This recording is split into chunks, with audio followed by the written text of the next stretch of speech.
Kaya naman po kayo tinawag para mabigyan nyo kami ng ayuda sa mga gustong impormasyon na makuha namin. Pati po ba yung number of cases lang, hindi niya maibigay?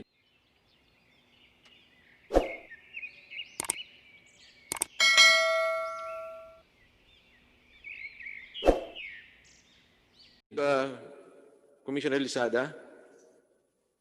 Unmute. Good morning, sir. Good morning, Mr. Chair. Good morning po. Yes, good morning, Commissioner Lisada. Commissioner, kasi po yung mga tanong namin, would you know in particular yung pong ilan ang may kaso dito po sa Civil Service Commission?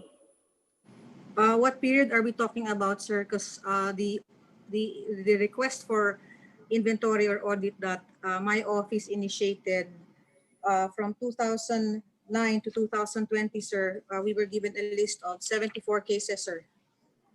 74 cases. This is from 2010 to 2020, sir, current. Thank you for that, Commissioner Lisada. We are very happy with that kasi po ang amin naman kung anong aabutin ng inyong mga kaso, but 2010 is maganda po yan dahil talagang malayo, magmula pa po sa ngayon, 10 years. Ma'am, malaman lang po namin, ilan po ang mga regional vice president na may mga kaso? Sir, based on the data given to me by my legal staff, RVPs po na meron ho kaming listahan based on the list submitted by the Office of Legal Affairs to us. The names of the following are appearing. Do you want the names, sir, of the RVPs? Sige po, ma'am. Can you kindly name them? Mr. Ernesto V. Beltran, Mr. Dennis Adre, Mr. Macabato, Acting RVP Poliero, Miriam Grace Pamonag. Hindi ko lang ho alam kung if Miriam Grace is RVP, but ito ho yung lumalabas sa amin, sir, na binigay ho ng legal ko. Madam Commissioner, yan pong mga kaso na po ba yan ay decided na o marami pong nakapending pa rin dyan sa inyo? If we're talking about cases from before the previous commission, sir, meron hong 2 MR remaining and meron din hong mga pending, sir. Ilan po, ma'am, ang pending? Based on what my legal gave me, I have 19, sir. I might be wrong, but ito ho yung, because I requested for a summary from my legal of the cases. So, from as far as I'm concerned, sir, dito na binibigay sa akin, 19.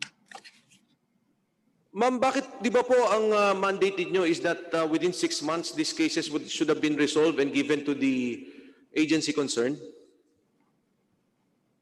Exactly, sir, the same question that I have, because ever since I got the list from my legal, pinalagay ko yung mga red flags and observations, and I see some periods that are quite short and some periods that medyo years po, sir, ang nakikita ko dito ang iba. Some Mr. Chair, cases na Chair, mabilis na resolve, yung iba naman po pinapatagal, nakapark po dyan. Can we request them to use an earphone or what? Commissioner It's Lisada, very difficult to understand the answer, Mr. Chair. Commissioner Lisada, the Honorable Marcoleta is requesting kasi po gusto niyang intindihin yung sinasabi niyo, medyo yung signal ata magulo. Hindi ho na masyadong ma-decipher po, ma'am. How is this, Mr. Chairman, Congressman Marcoleta? Can you hear na po better? Medyo maganda ng konti, Mr. Chair. Thank you, ma'am. Salamat po. Salamat, Mr. Chair. Ma'am, ano po, maraming mga nakapending na matagal, taon, at marami din pong mabilis na desisyonan. As far as the summary given to me po by my legal, merong 10 months, meron hong 6 years, merong mga 3 months po. Iba-iba ho yung mga periods, sir. Would those cases constitute a dismissal from the service? Some, meron po. Some meaning more than 2, Madam Commissioner. You are correct, Mr. Chairman. Madam Commissioner, ang tanong ko lang po, bakit po parang si Attorney Ronquillo was supposed to be representing the CSC, bakit po parang wala silang hawak na figures at wala pong mga hawak na dokumento katulad po ng hawak nyo sa ngayon? When the president came out with a memo, sir, creating the task force on Philhealth, my office initiated an internal audit or inventory kasi literally bago ho ako sa CSC. And I wanted to see the pattern, if ever may pattern po, way back. But what I got, ang hiningi ko lang po ay 2010 hanggang current. And I realized the creation of Philhealth was prior to 2010. So I wanted to see po kung ano yung data na meron available. So hiningi ko, again, from the establishment of Philhealth, I wanted to see kung pabalik-balik lang po ba o paulit-ulit lang ba ang mga kinakasuhan. So that's what I have right now, but I'm waiting for, and this was shared po sa office ni Chairman by the Office of Legal Affairs when they gave the data to me, sir. Kasi I wanted to see the pattern. May I interject, Mr. Yes, Chair? go ahead, go ahead. Madam Commissioner, I think the chairman is asking a very basic question. As a matter of fact, we are surprised why Attorney Ronquillo is not able to give us at least the number of cases of Philhealth officials that are still pending with CSC. I'd like to believe that the question is very simple. Tinatanong lamang po kung ilan yung kaso. And considering that Philhealth is the flavor of the day, in anticipation of questions like that, kaya naman po kayo tinawag para mabigyan nyo kami ng ayuda sa mga gustong impormasyon na makuha namin. Pati po ba yung number of cases lang, hindi niya maibigay? May I ask you, Madam, what is the number of existing or pending cases with the CSC as of today? As far as yung binigay ho sa akin ng legal ko, it is 19, sir. Unless meron hong iba pa na nasa NCR, iba pa rin ho yun. Kasi meron hong na-file baka sa NCR, iba rin ho ang nasa central office. So what is the total number, all in all, now pending? Based ho yung binigay sa akin, sir, it's 19. 19. What Yes, is the sir. nature of those cases? It varies, sir. Meron hong, karamihan po nito ay mga administrative charges, may mga grave misconduct, meron ho tayong mga on Ilan po yung mga appointments. cases that will require dismissal? For example, grave misconduct. If I may be allowed, sir, to look at my list, sir. Are we talking about yung ngayon ho current or yung remaining pa ho Out of the doon? Kasi 19. meron po Out of the Okay. 19, alam po ninyo, ang importansya sa amin ngayon, because we're taking a good attention on the manner the funds of Philhealth is being administered or being taken care of. So, isa po yan sa tinitingnan namin, ano-ano po ba yung mga kasong naisampa sa inyo? And we would like to believe that because the objective is very important na maisaayos nga natin ang pondo, we would like and we anticipate CSC to be able to help us in being able to adjudicate all these cases in the soonest possible time. Madam Commissioner, we're talking of the funds of the people. Yes, sir. We're talking here of an institution that takes care of about 200 billion pesos a year. Ngayon po kung may magsasampa ng kaso sa inyo, we don't suppose that you take your sweet time. Pondo po ito kailangan po nating maisaayos lahat. Kanina po tinatanong ng chairman, I think he's very solicitous. Number pa lang, hindi na masabi ng Atty. Ronquillo. May I deviate a little more, Mr. Chair? Totoo po ba na nanggaling po sa CSC yung award ng isang key official that is responsible in constructing the database of Philhealth at saka yung nagmamanage ng information technology ang Civil Service Commission po, ang gumawa ng award na yon. Parang ang ibig sabihin, talagang maganda ang database na nagawa ng Philhealth. And the one managing the information technology was also awarded. Hindi ko alam kung parehong tao yon. Is it true that it came from the civil service, yung pagbibigay ng award na yon? Because later on, nagsalita po si President Morales, nasabi niya, ang pinakaugat ng corruption dito ay dahil sa database is fragmented.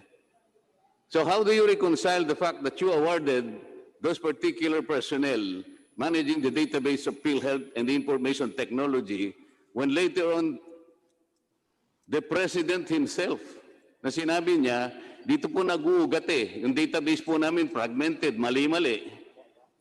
So how would you reconcile that award and the admission of the President of Philhealth later na ito yung pinaka-ugat ng pinagmumulan ng anomaly? Kasi nga ho, hindi nila maisaayos. Will you explain that? Commissioner Thank you. Lisada. Thank you, Mr. Chair. Thank you, Congressman Marcoleta. Definitely not during my time. Kaya nga ho, I made the inquiry kasi gusto ko hong malaman. Definitely, hindi ho ako part ng commission na yan na nag-award sa Philhealth. And if there was any award, I would like to refer this to ASCOM Ronquillo because I am not aware of any awards are being given Honorable Marcoleta, during my time. Sorry, before you continue, Madam Commissioner Lisada. Yes, Chair. Yes. Ito pong umagang ito, supposedly si Attorney Ronquillo is representing the Civil Service Commission and Chairperson Bala. Is that not correct? Di po ba tama yun? Yes, Mr. Chair. I'll be straight to the point. Pasensya na po kayo, Commissioner, at hindi ko naman nilalahat. Pero meron po bang pagkilos o may galaw na isuppress ang information dito sa investigasyon ng Kongreso at ng mga iba pang opisina ng ating gobyerno? Sir, can you repeat your question? May suppression ba on? May suppression ba ng mga data? Kasi kanina tinatanong namin kay Atty. Ronquillo, very basic, siya ang nagre-represent ng Civil Service Commission. Nung kayo po sumagot, binigay niyo lahat ng mga numero, meron po bang move sa loob ng Civil Service Commission to suppress information and not to give it to this committee? Please be honest, Commissioner Lisada. Mr. Chairman, we had a meeting ever since lumabas ho yung memorandum ng Presidente. Right away, we had a virtual meeting. And yes, sir, may guidance po regarding yung concern nyo po. May guidance po. May guidance po na ano po yun? Huwag magbigay ng impormasyon? Yes, sir. May I know where it's coming from? It's obviously, Commissioner Lisada, sinasabi mo sa amin yung mga kaso, so it's not you. So where is that directive coming from, Commissioner Lisada? From the other member of the commission, sir. From the what? Can you be frank enough to tell us, Commissioner Lisada, kung sino po? Because you're a commissioner, and I could assume only one person can order the other commissioners and administratively supervise and control the other employees of the Civil Service Commission, and that is Chairperson Bala. Am I correct? Yes, sir. So, Mr. Chair, is it now correct to assume that the chairperson of the Civil Service Commission is the one that is suppressing the information that should be given to us in this investigation? Commissioner Bala, the question is the chairperson of the Commission on Civil Service the authority ordering the Commission and the employees of the Civil Service Commission Not to cooperate with us? not to cooperate and to divulge information? Mr. Chair, is it directed to me? Yes, Or- Commissioner Lisada. As far as I can recall, sir, in the commission meeting, the guidance given to us is that Uh, Who gave the This in- guidance, madam? Who gave the guidance? the chairperson po. Okay. When you say the chairperson Bala of the Civil Service Commission, Yes, Mr. Chair. the guidance given to you is to go slow on the information. Do not cooperate with us. Let's not divulge information and words like that. That is very clear, madam. I know you are a crusader. I know you came from LTFRB. And I salute you for doing a lot of reforms in LTFRB. I think you are playing a good job now by cooperating with us. And by helping us, Commissioner Lisada, I would like to thank you for that. Mr. Chair, may I say something? Before po kayo magsalita, nung nagsalita po si Chairman Bala na huwag kayong magbigay ng impormasyon at huwag kayong magsalita dito sa komite, marami pong nakaharap at marami kayong kasama. Yes, sir. It was recorded as well. Marami ho, all the members po those who usually attend the commission meetings and other directors, sir. Marami po. Nandun po yung mga commissioners, two commissioners, and the other, at yung iba po mga directors at opisyales ng Civil Service Commission. Yes, sir. Bale, isa na lang ho akong commissioner na naiwan. The other one retired already last February, sir, this year. Okay, ma'am, please, kung ano po yung gusto niyo sabihin. Yun lang po kasi when the president came out with this directive and knowing how grand the effect of what is happening, I initiated po yung audit and yung inventory, which naman po was taken well by the chairman as to the list. And then I requested for priority on resolving of the cases na unahin ho muna yung mga RVPs, and then the RVPs with other correspondents and the other least cases na po. So kagaya ho nung sinabi ni Congressman Marcoleta na regarding the reward, I have never been part and I will always stand by kung ano ho yung tama at totoo lamang. That's why I want to get down to the truth of it. That's why I'm asking for the inventory as well. So yun lang po, Mr. Chair. I have the best of intentions in asking data within CSC, and I believe it is our duty to do so. Mr. Chair, may I ask a few more questions? Go ahead. Commissioner Lasada, the other day, I think earlier in our investigation, we were asking about the competence and eligibility of the key officials of Philhealth. And at some point in time, we came across of, I think, a policy in Philhealth that a salary grade 24 employee, government employee, with a specific relation with Philhealth should have at least master's degree. And I think that was admitted by one of the officials before us at that time. But somewhere along the line, Madam Commissioner, Philhealth asked the Civil Service Commission to waive that particular requirement to the extent that some of those key officials did not have master's degree. Number one question, did CSC really waive that requirement for and in behalf of those requesting Philhealth officials? And what is the reason for waiving that if that requirement was indeed waived? Mr. Chairman, Mr. Chairman, Go ahead, Commissioner Lisada. we have on board our director Rodolfo Encajonado, who is in charge as well of itong tinatanong ho ni Congressman Marcoleta. I think he is in a better position regarding qualification standards and the policies issued pursuant thereto. May he be recognized, Mr. Chairman. Before that, Deputy Speaker Marcoleta, alam niyo ho, si Secretary Duque nakatrabaho ko, hindi naman po yan lingid sa kaalaman ng karamihan.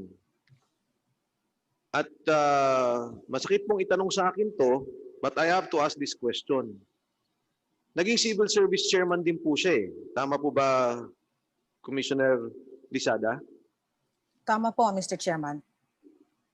May connection po ba yung pagiging chairman niya dito sa pagpigil ng impormasyon na ibigay sa amin ng Civil Service Commission? May connection po na ano, Mr. Chair?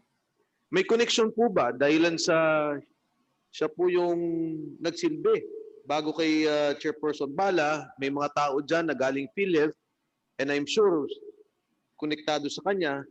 Ito po ba may connection sa pagiging dati niyang chairman ng Civil Service Commission? Sir, for the record, I do not have direct evidence on whether meron siyang connection. Pero going back po dun sa sinabi ho ni Ascom Ariel kanina, which was one of my concerns previously, a Philhealth employee reviewing Philhealth cases well with me. That's why I questioned it po. And then that's why tinatanong ko nga ho yung the propriety of our lawyers who were formerly involved or connected with Philhealth. And I looked at the disposition of the cases by the person. So yun nga ho yung concern ko. I would like to address that as well. But as to the connection, sir, yung sinasabi niyo kay former Secretary Duque and itong mga ibang cases po, I do not have direct evidence of that, sir. If there will be, because you are a constitutional body, if there will be a legal action to be taken by Congress, Commissioner Lisada, titindigan niyo po yung salita ninyo na ayaw magbigay ng impormasyon ni Chairman Bala at ayaw mag-cooperate dito sa Kongreso? Sir, that is the truth. That was disclosed and the meeting was recorded, sir. The meeting was recorded at merong minutes nung inyong pag-uusap. Meron, sir, which is my point now. Kaya nga ho, the minutes was supposed to be Chair, approved. we can request a copy of the minutes of that meeting for our Sir, record. sorry, Mr. Chair. That's why ho, one of my concerns, I did not move for the approval of the minutes kasi ho, the declaration was not reflected in the minutes, but the audio says otherwise.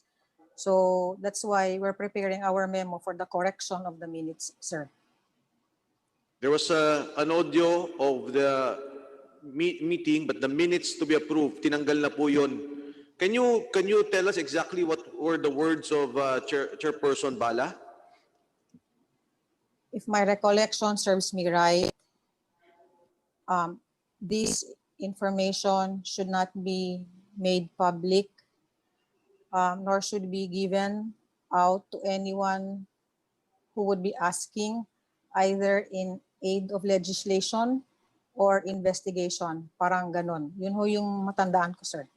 Madam Commissioner, you are now in the process of correcting that and reflecting those statements or phrases to rectify what really happened, and that will be borne out by the minutes. You are now correcting that minutes, Madam Commissioner? Yes, Mr. Chair. Yes, Mr. Chair. Yun ho yung memo ko because when I read it, and apparently it does not faithfully reproduce what was taken up during the meeting. So, And it's going, sorry, sir. what is the process, Mr. Chair, Madam Commissioner, in correcting that? As soon as you are able to suggest those corrections, who is going to approve that? Maybe somebody is going to disapprove the correction. What will happen next? So far, dalawa lang ho kami ngayon sa commission, Mr. Chair. So it's ako ho yung mag-move for the approval of the minutes and it will be seconded by the other member of the commission. So, hindi ho yan ma-finalize or ma-formalize if there is no motion for approval of the minutes, Mr. Chair. Okay, so there are no impediments for the correction of the minutes. And after the minutes is corrected, Madam Commissioner, the committee is requesting for a copy of that corrected minutes for our reference. Will you be able to do that? Yes, sir. Okay. If it will already be carried out in another session meeting, sir. Thank you. Session suspended for 1 minute.